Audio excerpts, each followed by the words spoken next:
kami mulai berpikir mencari daerah yang lebih jauh, yaitu jalan dari Jayapura ke Wamena. Karena waktu itu kami belum punya fasilitas dakwah, akhirnya mau dan tidak mau jalan kaki dari Jayapura ke Wamena. Berapa lama? 3 bulan baru sampai. Ini pekerjaan bergengsi, karena Rasulullah SAW melakukan itu dari Mekah ke Madinah dalam keadaan dikejar, air susah, makanan susah. Tapi kalau di negeri ini air berlimpah, makanan berlimpah, maka nggak ada alasan bahwa jauh. Kami coba untuk jalan kaki. Kami 20 orang jalan kaki di perjalanan 1 bulan. Teman-teman saya 19 orang, mereka kehabisan energi tenaga. Mereka bilang, Ustadz, kalau kita memaksa diri 3 bulan sampai ke Wamena belum berdakwah, kita sudah dibunuh oleh orang. Akhirnya kami pergi 1 bulan, kembali ke Jayapura 1 bulan, tidak ada dakwah. Bagaimana caranya bisa sampai ke Wamena? Saya mulai menggunakan siasa, yaitu saya ke kantor desa supaya nama kami semua diganti. Foto-foto kami, KTP-nya diganti nama, yang nama Abidin dengan nama Markus, yang nama Zainuddin dengan nama Wilhelmus, yang nama Abidin dengan nama Paulus, yang nama Fadlan dengan nama Leo. Agamanya dikasih kosong. Dengan cara ini baru kami bisa beli tiket pesawat misionaris. Begitu membawa nama Markus, akhirnya bisa dibeli. Kami beli tiket semuanya. Sesudah itu besok pagi kami akan terbang ke Jayapura. Malam harinya kami menyediakan modal dakwah berupa sabun mandi 7 karton, sampo 7 karton, odol 7 karton, sikat gigi 7 karton, dan pakaian layak pakai 7 karung. Mencoba untuk berdakwah di Wamena. Alhamdulillah 45 menit kemudian kami tiba di Wamena. Ketika kami sampai ke Wamena, kami disambut oleh saudara-saudara kami, tapi sayang mereka dalam keadaan telanjang. Mohon maaf, ini bukan porno. Mereka dalam keadaan seperti ini.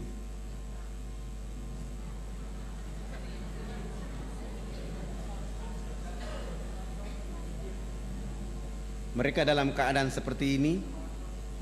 Mereka dalam keadaan seperti ini. Mereka dalam keadaan seperti ini. Ketika melihat keadaan seperti ini, saya mulai bilang sama para dai bahwa 1 minggu pertama kita tidak boleh berdakwah, kita akan pelajari bagaimana keadaan mereka. Ternyata saudara-saudara kita di pedalaman itu tidak punya pakaian, maka mereka pakai pakaian seperti itu. Tapi gereja dan misionaris mengatakan bahwa ini adalah pakaian kebudayaan. Setelah mereka dibiarkan memakai pakaian seperti itu, saudara-saudara kita di pedalaman itu juga dilarang tidak boleh mandi menggunakan air bersih. Mereka hanya boleh mandi dengan melulurkan tubuh badannya dengan minyak lemak babi. Sudah tidak pakai baju, pakaian, badannya dilulurkan dengan lemak minyak babi, bau badan yang sangat tidak enak. Mereka berdiri dengan jarak 500 meter dari arah mata angin kita di sini yang hancur. Bau yang sangat tidak enak. Setelah dalam keadaan kondisi seperti itu, orang asing itu melalui Australia membawa minuman keras masuk melalui Port Moresby dengan pesawat kecil itu masuk ke pedalaman-pedalaman ini, kasih minum saudara-saudara kita di sana. Mereka minum, mereka mabok, ada yang teler dan tidur dengan babi dalam kandang. Ada ibu-ibu kita yang melahirkan di pedalaman-pedalaman itu seperti binatang yang beranak di bawah pohon. Begitu bayinya keluar dari rahimnya, untuk memutuskan ari-ari dengan bayi menggunakan ujung batu yang tajam. Sesudah itu ibu anak manusia itu dilarang menyusui anak kandungnya dengan air susu di sebelah kanan. Dia hanya boleh menyusui anak kandungnya dengan air susu di sebelah kiri. Air susu di sebelah kanan dipersembahkan untuk anak babi. Mohon maaf, ini juga bukan porno, ini sengaja saya tunjukkan. Babi di sebelah, anak kandungnya di sebelah kiri. Begitu kami menonton ini, melihat keadaan ini, kami 20 orang semua menangis, mencium bumi Allah dan mengatakan kepada Allah, ini sungguh kita yang paling berdosa. Kenapa? Kita sudah merdeka bertahun-tahun, masih ada warga negara kita yang dibiarkan oleh orang lain di negeri ini dalam keadaan seperti itu. Saya bilang sama teman-teman, ini tidak ada cara lain, tidak ada peraturan lain kecuali dakwah dengan Islam. Bagaimana cara berdakwah? Menurut Allah dalam surat An-Nahl ayat 125. Surat 16 ayat 125. Serulah manusia ke jalan agama Tuhanmu dengan hikmah, arif, bijaksana. Berdialog dengan mereka pun dengan arif dan bijaksana. Kepada siapa Allah beri petunjuk, kepada siapa Allah sesatkan. Saya mentadaburi ayat ini dengan menggunakan sabun mandi. Minggu kedua hari pertama, saya mulai mengajak kepala suku besarnya, kami bawa dia ke sungai. Begitu sampai ke sungai, saya bilang, Bapak ikut kami loncat masuk ke dalam sungai. Kami 20 orang ditambah kepala suku bersama-sama jebur masuk dalam sungai.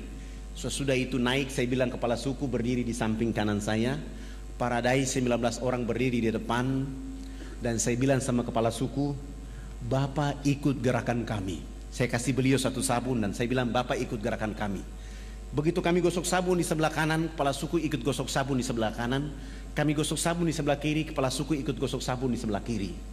Sesudah itu saya ambil sabun dari tangan kepala suku, saya ganti dengan sampo. Rambut kami orang Irian itu kalau belum kena air dengan sampo itu rambut tenang-tenang saja. Begitu kepala suku dia siram sampo satu botol kecil di atas rambutnya, dia keramas, rambut keribu keriting itu dia mekar kayak bunga yang berkembang. Sehingga busa sampo itu makin tinggi. Begitu makin tinggi jatuh kena hidung kepala suku. Dia mencium harum dari busa sampo itu, langsung pergi, tidak mau lagi bilas dengan air.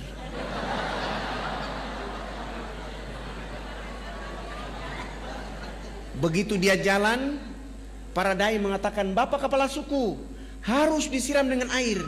Kepala suku menjawab, tidak anak, ini wangi. Rupanya selama hidupnya baru pertama mencium bau harum. Kepala suku ini 6 hari berturut-turut mandi tidak pernah bilas dengan air. Di hari ke-6 beliau ikut kami datang mandi jebur dalam sungai. Sesudah itu naik, beliau gosok sabun, gosok sampo, dia pakai koteka kayak tadi, berjalan kayak kuntilanak yang berjalan. Kena matahari, busa sabun itu kering di badan, busa sampo kering di rambut. Kepala suku langsung ke kebun bekerja seperti biasa seorang petani. Jam 2 siang dia pulang ke rumah. Pada saat pulang ke rumah Allah turunkan rahmat berupa hujan kena di tubuh badan. Busa sampo dan busa sabun yang tadi kering itu muncul kembali. Beliau gosok-gosok sampai hilang itu busa sampo dan sabun. Allah ganti dengan kesegaran jasmani. Kepala suku ini tiba di rumah, tidur dari jam 3 sore sampai jam 9 pagi hari berikutnya.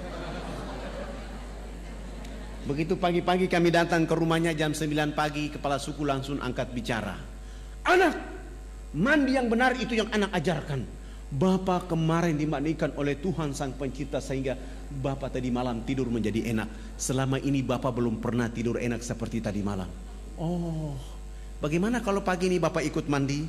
Beliau dengan senang hati ikut kami ke sungai. Hari itu baru mandi dan resmi bilas, naik tidur dari jam 9 pagi sampai jam 3 sore hari itu. Begitu dia bangun tidur, di sana ada kecerdasan, di sana ada pencerahan. Dia mulai kampanye kepada 28 titik adat beliau. Besok pagi yang berkumpul di lapangan dekat sungai itu sebanyak 3.712 orang. Laki, perempuan, tua, muda, besar, kecil untuk mengikuti materi mandi menggunakan sabun mandi yang kami bawa dari Jayapura. Begitu kami ajar dari jam 8 pagi sampai masuk waktu jam 12 siang belum tuntas karena orang saking banyak. Saya skorsing pelajaran mandi karena kami mau sholat duhur. Kami kalau di pedalaman Irian itu tidak bisa sholat di atas permukaan bumi karena babi sangat banyak. Kebetulan kami 1 minggu sudah buat panggung di tengah-tengah lapangan itu menjadi masjid dan musola kami. 3.712 orang itu saya bilang sama kepala suku yang sudah mandi jangan pulang, Yang belum mandi juga jangan pulang. Nanti kami selesai sholat duhur, kami akan melanjutkan pelajaran mandi. Mereka 3.712 orang itu mereka duduk di bawah panggung dan kami 20 orang naik di atas panggung. Salah satu dai dia qomat dan saya takbir. Allahu Akbar. 19 dai ini juga takbir Allahu Akbar. Begitu kami takbir, 3.712 orang itu mereka bangkit dari tempat duduknya, mereka tawaf dengan arah berjalan, arah jarum jam, tawaf keliling panggung sholat. Apa yang mereka lakukan? Mereka berputar keliling panggung sholat dengan berlawanan arah jarum jam seakan-akan orang lagi tawaf di Ka'bah. Mereka perhatikan gerakan-gerakan sholat duhur yang kami lakukan. Begitu saya salam ke kanan, Assalamualaikum warahmatullahi, Assalamualaikum warahmatullahi. Kepala suku besar itu langsung loncat naik di atas panggung dan mengajukan beberapa pertanyaan. Anak, kenapa anak dengan teman-teman berdiri dan angkat tangan dan mulutnya bicara-bicara? Itu maksudnya apa? Saya bilang subhanallah, baru mandi cerdas begini. Bagaimana saya bisa mampu menjawab pertanyaan itu? Hampir saya tidak sanggup. Tapi tiba-tiba ada ilham dari Allah untuk saya menjawab. Saya bilang sama kepala suku dan masyarakat, Bapak kepala suku dan masyarakat dan mama-mama yang ada di sini, kami di atas panggung ini agama kami Islam. Dalam agama kami diperintahkan Tuhan Allah Sang Pencipta dalam satu hari 5 kali menghadapnya di saat dan waktu yang ditentukan.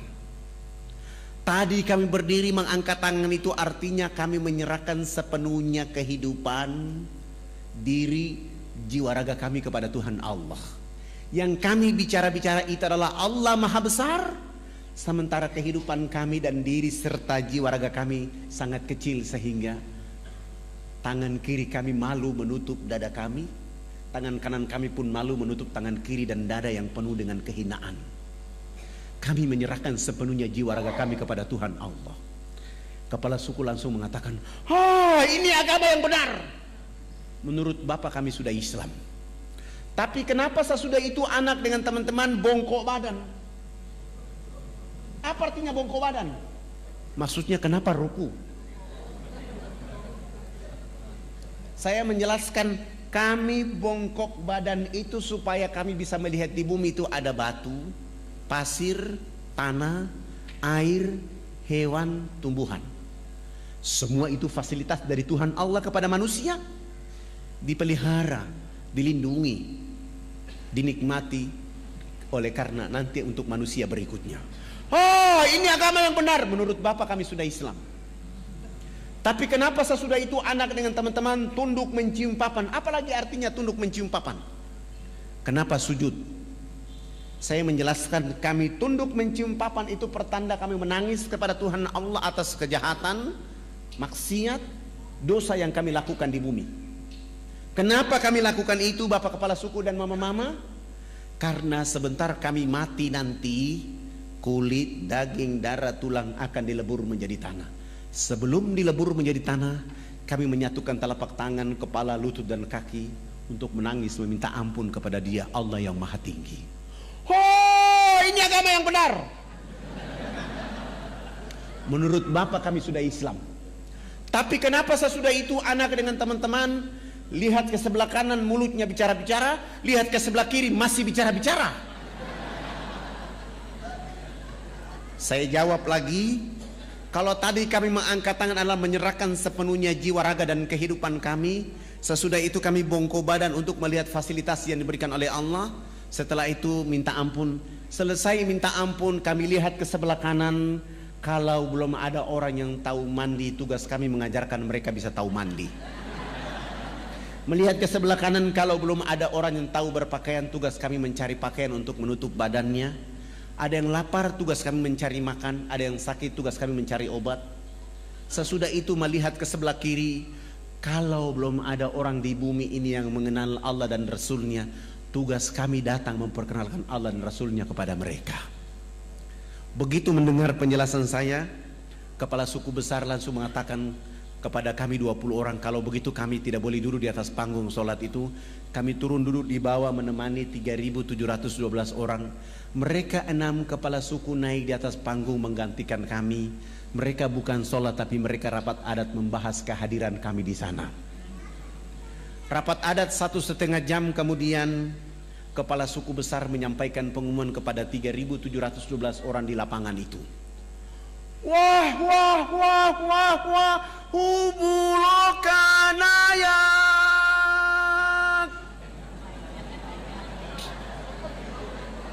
Saya kasih contoh kepala suku, saya kenakan saya kepala suku, Bapak Ibu 3.712 orang. Karena saya ini orang fak-fak, saya tidak tahu bahasa Wamena. Karena bahasa yang ada di Irian itu ada 324 bahasa. Saya tanya kepada orang yang ada di bawah saya apa yang dimaksud oleh kepala suku, ternyata artinya buat kami 20 orang sangat berbahagia. Hari ini kita senang, hari ini kita gembira karena anak-anak ini sudah datang di tempat kita mengajarkan agama yang benar. Dalam rapat adat kami mengatakan bahwa kita yang ada di lapangan ini harus mengikuti agama yang mereka ajarkan. Kami 20 orang langsung sujud syukur dan menangis berterima kasih kepada Allah Subhanahu wa taala. Terima kasih Allah ya Rabb. Kami belum menyebut namamu ke dalam dada mereka. Kami belum mengajarkan nama kekasih Muhammad ke dalam hati mereka. Kami hanya bawa rizkimu berupa sabun, odol, sikat gigi ya Allah ya Rabb. Lalu kami tidak sanggup berhadapan dengan 3.712 orang itu karena mereka dalam keadaan telanjang, dalam keadaan bau badan, dalam keadaan bodoh, dalam keadaan miskin, tetapi mereka mampu mengatakan kepada Allah dan Rasulnya, asyhadu an la ilaha illallah wa asyhadu anna Muhammad Rasulullah. Ya Allah, mereka dalam keadaan miskin, telanjang, bodoh di bumimu. Dakwamu tiba di tengah-tengah kehidupan mereka. Mereka menyebut namamu. Pelihara dakwah ini, jaga dakwah ini, lindungi dakwah ini agar semua orang di negeri akan menyebut namamu dan nama Rasul Muhammad SAW. 3.712 orang masuk tanpa beban apapun, tanpa paksaan apapun. Mereka dengan mudah mengucapkan nama Allah dan nama Rasulullah Muhammad SAW.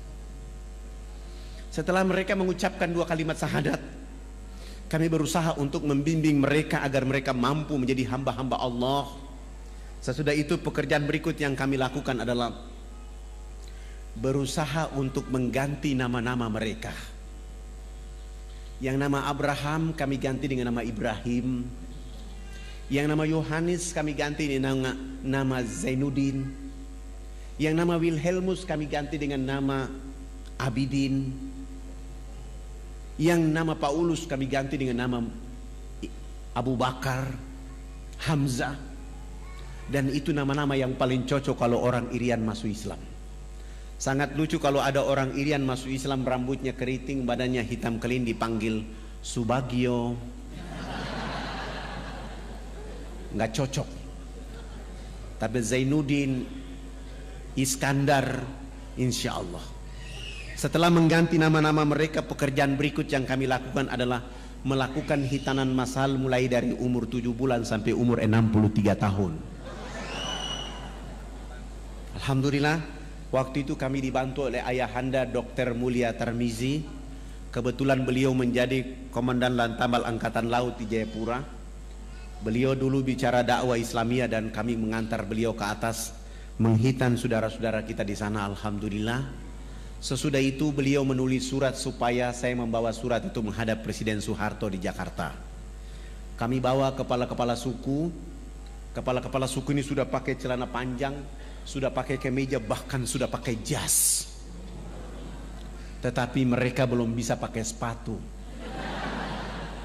Karena ukuran sepatunya waktu itu nomor 47. Selama hidupnya belum pernah menggunakan alas kaki, begitu masuk Islam disuruh pakai alas kaki. Terpaksa tidak ada jenis sepatu itu dan kami menggunakan sendal jepit. Kelebihan tumit kami bawa mereka. Naik pesawat dari Wamena ke Jayapura, Jayapura langsung menuju Makassar. Dari Makassar Saya bawa mereka, kepala-kepala suku, melihat pembangunan di kota Makassar. Sesudah itu terbang di Jakarta. Tiba di Jakarta malam hari, kami naik mobil dijemput oleh teman-teman di Jakarta dan kami bawa ke Wisma Haji Jalan Jaksa, Jakarta Pusat. Istirahat, pagi-pagi kami ke istana. Sampai ke istana, alhamdulillah Presiden Soeharto berkenan menerima kami. Beliau minta supaya pertemuannya jangan di istana tapi di rumahnya di Cendana. Selepas sholat asar, kami langsung bertemu dengan beliau. Beliau berdiri dengan senyum ciri khasnya menyambut kehadiran kepala-kepala suku bersama saya. Kepala negara menyambut kepala suku, saling berpelukan, salaman. Sesudah itu dibawa masuk ke dalam ruang tamu, dikasih makan, dikasih minum, dikasih oleh-oleh.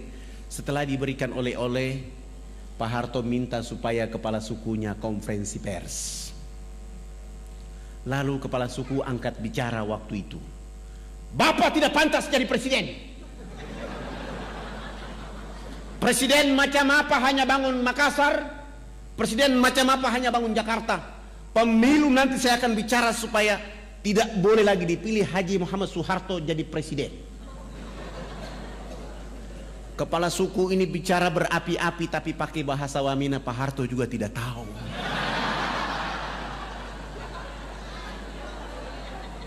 Tapi karena Pak Harto memiliki positive thinking, melihat gerakan kepala suku, beliau pasti punya feeling bahwa ini terjemahannya pasti bagus. Mohon diterjemahkan. Saya tidak menerjemahkan bahasa itu, tapi saya mentadaburi makna di balik permintaan bahasa itu.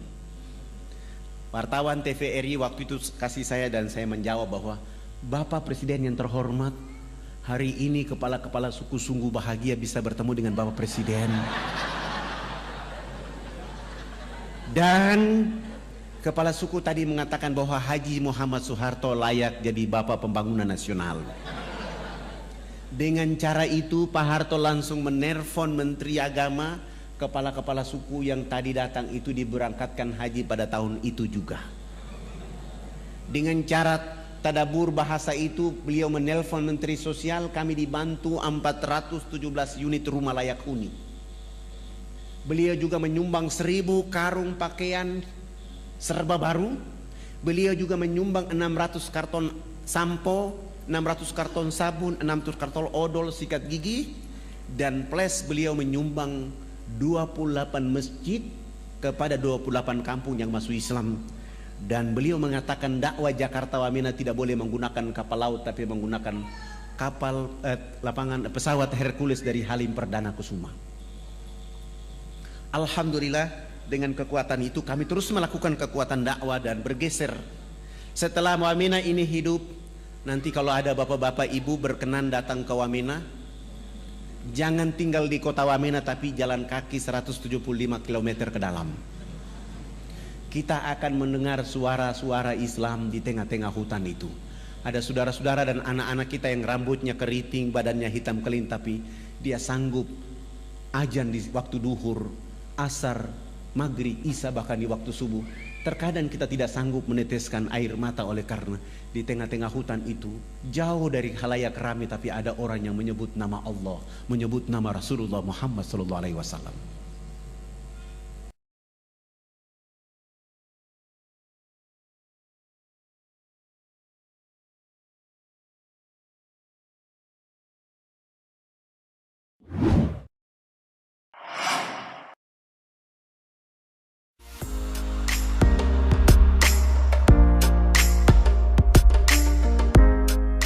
Assalamualaikum warahmatullahi wabarakatuh.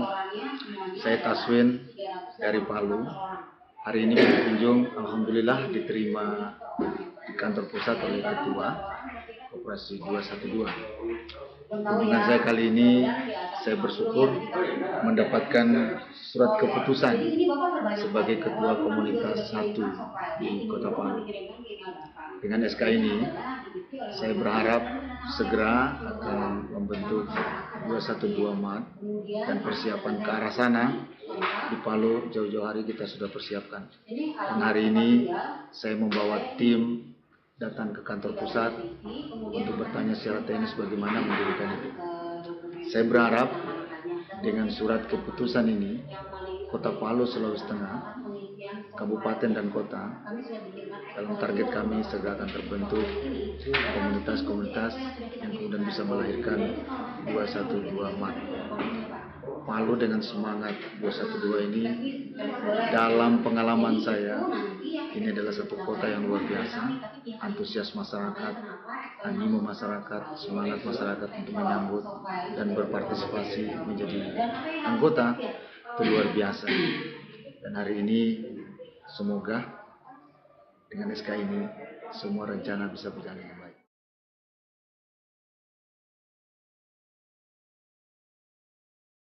Untuk masyarakat Kota Palu, kenapa harus bergabung ke 212 atau Koperasi 212 atau membentuk 212 Mat? Di hari kemudian ada dua pertanyaan dari Allah tentang harta kita. Dari mana kita dapat dan kemana kita belanjakan. Saat Bapak Ibu bergabung ke 212 Mat atau Koperasi 212, otomatis aktivitas kita, aktivitas keuangan kita itu bernilai ibadah karena bergabung di komunitas ini. Saya berharap kesempatan untuk bisa bertumbuh secara ekonomi, bergabunglah ke 212.